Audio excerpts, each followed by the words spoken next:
There's a lot of things within storytelling that I find extremely fascinating, and in my previous video I talked about the angry character, and in that I hinted at vulnerability, as I think when a character depicts such a strong emotion that is anger, there's oftentimes underlying themes, and a lot of those themes can be rooted in not only recent events, but events from their childhood. I think when a director or an author is trying to portray a character in their childhood state, it's for the sole purpose of showing us the very root and origins of all the troubles and all the insecurities of the character. And I think it's the best way to convey the message, as if you show a character who from childhood is an evil, rotten person, then you instantly sell the nature of the character.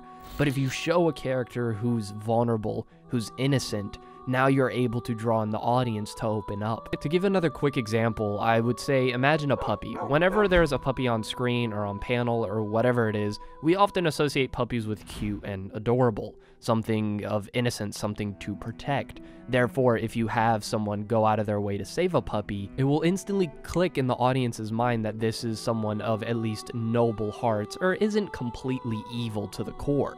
And then if you show a character like Dio, who's most likely willing to kick a puppy and then throw it in a furnace, well, now you've completely sold the fact that this character is rotten to the core, despite only doing something as minimal as killing a puppy. The point is when you depict a character in their childhood, you are instantly able to draw the audience to their own childhood as well, to that state of innocence, and then this is where things can take an enormous turn. It's an obvious statement to say we as people are flawed, we're imperfect. But as to how we deal with those imperfections and manage to coexist in a society is greatly determined, or greatly affected at least, by our childhood upbringing. How we deal with our fears, how we deal with our insecurities, how we socialize with other people. All of these things are formulated during our childhood and during our teenage years. So when we see a character go through that stage in their life, it creates an instant connection and relatability, at least from an emotional standpoint. Case in point, Krona. Krona's probably one of my favorite characters in Soul Eater without a doubt, especially after reading the manga. And Krona's a character that at first is frustrating, but after more recollection just becomes even more and more tragic. Krona's mother is the antagonist, Medusa, an evil, manipulative person. And when you have an evil and manipulative person who has a kid, that kid will go through living hell, which is everything Krona went through. Abuse, isolation, negligence, therefore creating all these kind of insecurities and mental instability within Krona, but also this sick and twisted dependency for the mother. But the concept of an unstable household and the effects that can have on a child is something I want to delve in a little more later on with a specific character. But what about a child who doesn't really have a place to call home? One that no longer has the freedoms to think or to imagine or to be a child? Yeah, I'm gonna talk about him again. Guts. Hooray. Yeah, okay, whatever. I know I talk about him all the time. But I think he's a really good example of childhood pain and how that can carry on into one's adulthood. Never met his real mother and father, adopted into a mercenary band. Already from the jump, that's not really the best start in life. But there comes a point in his life where he's then sold off by his adopted father to be sexually assaulted at the age of 9. The sexual trauma and abuse Guts went through in that period and the betrayal that he felt from his adopted father would haunt him for the rest of his life, an effect to where he feels uncomfortable when people touch him, something that he has to open up to when he finally finds love in Casca. And that kind of thing can create all sorts of problems when it comes to building relationships, when it comes to trusting people. An alcoholic, abusive father who seemed to care more about the dog than he cared about Guts. All those kind of things create these issues, these angers, and this closed off feeling from the world. Because the easiest way to never be hurt again is to never let anyone in. At least that's the remedy that Guts takes at first, one that he eventually grows to find out wasn't the right one. And so eventually we know Guts and his wounds of betrayal would eventually be ripped open even worse because of Griffith. But it's an extremely important aspect to his character regarding his childhood. Same with Thorfinn from Vinland Saga, a character who's driven by hatred and vengeance because of the murder of his father. Alan Walker from The Gray Man, a character whose entire identity and purpose in life is greatly affected by what he went through as a child. Any sort of major traumatic event within someone's childhood will carry on for the rest of their life.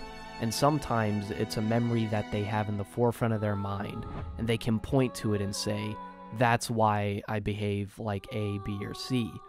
But sometimes it's a little more tricky.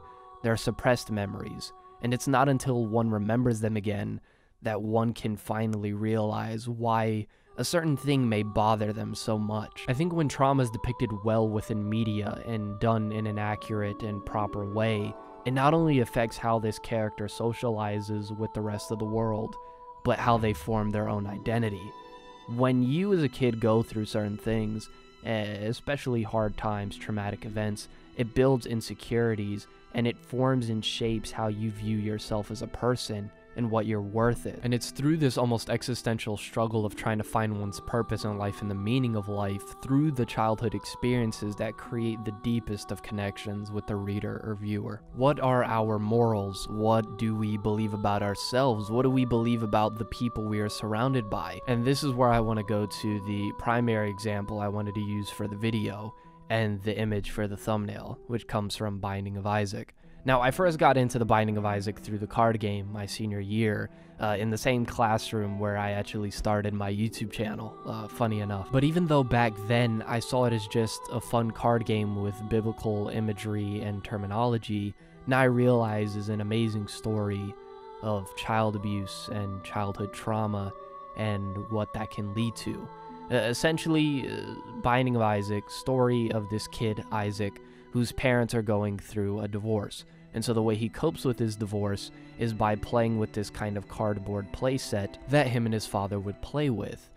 Context, the father is a drunk and possibly a gambler who ends up leaving the family. And at that point in the story, the mother is an extreme religious zealot who kind of gets all her information from TV evangelism, which, by the way, is possibly the worst place to get any sort of evangelism from. Anyways, the point is Isaac, in his way of coping with his divorce and his pain, despite him already feeling like it's his fault, is he traps himself in this imagination, and through the mother's very heavy, overbearing indoctrination, Isaac constantly fights with his own nature, completely horrified of his own nature and the reality of his salvation or damnation. It's a very personal story told by the creator of Binding of Isaac and the entire franchise. And the character Isaac has such an extreme difficulty expressing how he feels and dealing with it.